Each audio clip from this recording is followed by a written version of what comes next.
Sourdough! We're back at it! Back on the horse. One bowl. One dirty, filthy sourdough culture. It smells like a banana milkshake. What do we need? Sourdough culture. Flour. Now, I've been putting a lot of wholemeal flour in here, and I really give it gives a loaf a lovely gnarliness. Just like so, but I don't want to make an entirely wholemeal loaf, so I'm going to just whack in a bit of white flour.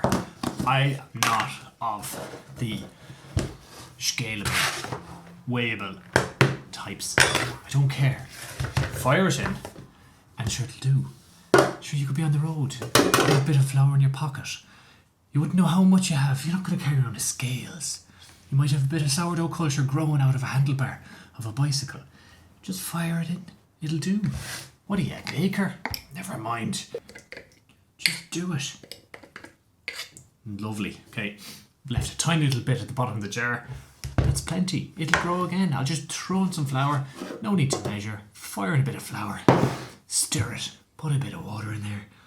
It'll take off. It'll grant. Salt. Sourdough is your yeast. Flour's in there. This is my salt. Let's not go wild on the old salt. Bit of water. Ooh, measure with the eye. Don't be all weird about it. You can make a lovely loaf without the measurements nicely. The thing about the next step is you're gonna get dirty. Don't be afraid of it. Enjoy it. Enjoy getting a little bit dirty. It's like the first time you ever, you're not sure how it's gonna go and you're afraid of it, but just go with it. Okay, so here's your dough, right? Now you're gonna make it a polymer, and that just means smashing things together on a microscopic level. So we're gonna fire this out and we're gonna knead it. You have a couple of options. If you don't want to get your hands too dirty, you can use some oil. This is rapeseed oil. Stick it on a hand. Now, I'm a dad. I need to be busy at all times. I've got demands that come out of the woodwork. So you have a couple of options. If you need to have one clean hand, then you're only going to have one dirty hand. What I do is I do what I call the food mixer, the bread mixer. Bit of oil on the hand. Fist goes in the bowl. Replicating an old bread mixer. Boom. Punch it in. Turn around. Make the noises.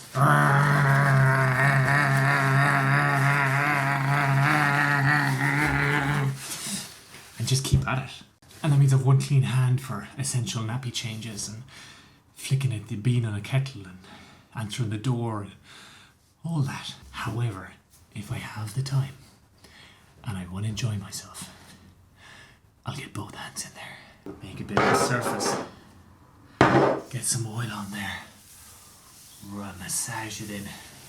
Just think of giving someone a lovely massage. But, not a little light fluffy one. A nice deep. So get out there, you. Get on the table. Now this is looking very small. I think didn't use enough flour. That's alright. Okay, now she will come together. Starts off messy, sticky, gooey, but I guarantee you that after a little while this whole doughy mess will start to make something beautiful. Right. There'll be no more zooms. Hands are going in.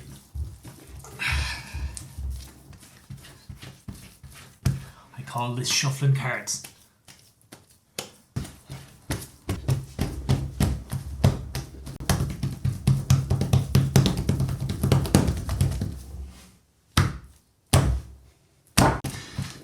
So you can see it's already starting to come together a little bit. So we'll keep at it. I really feel I don't have enough flour in here. It's just, that's a very small loaf of bread. That's more like a scone. So I think I'm going to get a little bit more flour, a little bit more water. Just throw it in and make a decent loaf. pointing pussyfooting around because you make one loaf, it's gone by lunchtime. Just regular old cream flour. I'm gonna fire it on here. Although maybe I should throw it all in together into the bowl and mix it. Maybe I should. Maybe it's too late. Whoa, that's creamy. It's beautiful. It's just like the sensations you can have. Just touch it. It's like the softest little pillow you could hope to sleep on. Oh, I just want to lay my face down in it and have a little, oh, it's so heavenly. Heavenly, soft, puffy, fluffy. I mean, why would you miss this? Why would you skip this part? Why would you rush through it? Why would you not set aside time for this kind of self-love and indulgence? Oh my goodness. Oof. So nice. Oh, I just want to slow everything right down and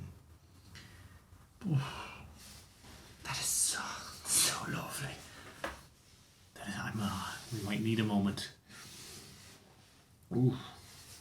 Yum, yum, yum. Very nice.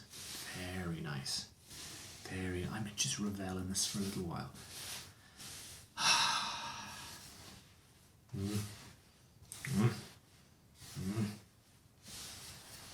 So, okay, now it's starting to be a little less pleasurable. I'm gonna pop it in there, scrape this off, add a little bit of water. Size-wise, it's looking about right. I've eyeballed it. Give it a decent eyeball. It looks almost perfect. Bit more water. In you go. And we'll use the dough to rescue those little bits left in the bowl. Get out now, my friends. Get out. Escape into the bread where you belong. Don't stay in there where you'll only get washed down the drain. Come on, my friends. Come on, all you little bits of polymer. Really enjoying myself. That's the most important thing. You know, you can't be looking forward and thinking, oh God, is it good enough? Is it going to be good enough? Ah, the thing that'll go wrong. No, just enjoy the process. Because the first bunch of breads you'll make will be shite, but you'll eat them anyway. They'll be nice. Bread is very flexible. It's very, like, if you make a polymer of flour and water and feck it in the oven for roughly the right time, it'll taste decent. Chuck a bit of butter on it, it comes out, let it cool off. That's the one key thing, you let them cool off, because otherwise they're really sticky and gooey when you chop them open, and then they dry out too much too quickly because all the heat is trapped up inside them, all the heat and moisture, and it all just zips out, and then you're left with this kind of dry, inedible hunk of... Can you see if you can take out the car for me? Because your dad is super blocking. No, you can't. Okay. I have. There's an issue.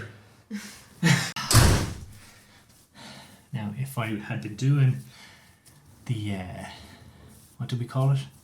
The bread mixer arm, then I would have had one clean hand to drive the car with.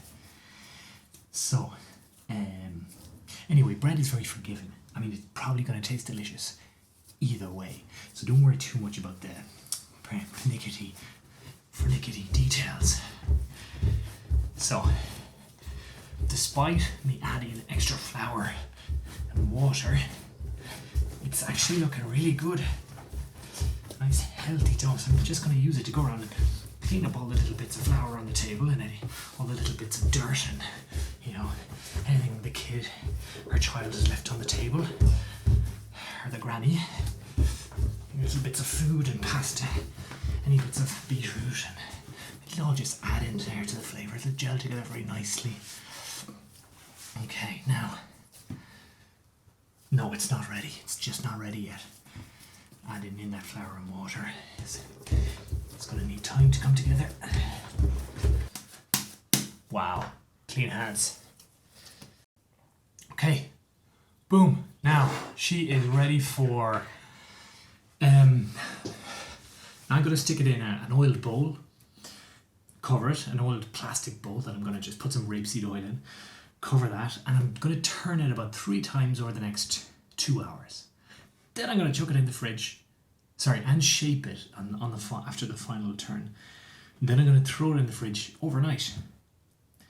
And come the morning, come down nice and early, flick the oven on, stick in the Dutch oven, take it out of the fridge, let it sit for, actually I'll take it out of the fridge first, let it sit for an hour or two, flick the oven on, put it in the Dutch oven, make it nice and hot, chuck in my loaf of bread, and say roughly 25 minutes with the lid on, and then another 20-25 minutes with the lid off to give it a lovely golden crust. And it should be good. So, that's my sourdough.